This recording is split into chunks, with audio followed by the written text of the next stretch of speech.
Priya. I'm Shweta. And I'm Chetna, and we all are 15.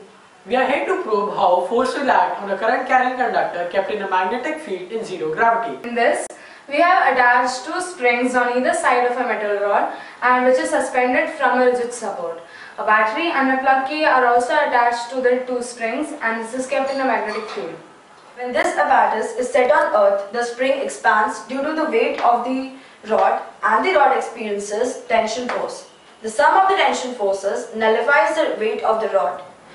As Fleming's left-hand rule, when current is passed in this circuit, the rod experiences an upward force.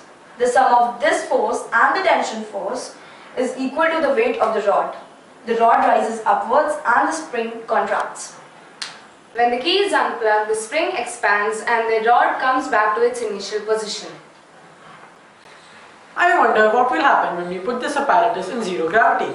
When we put this apparatus in zero gravity, as there is no gravitational force, there is no weight acting downwards.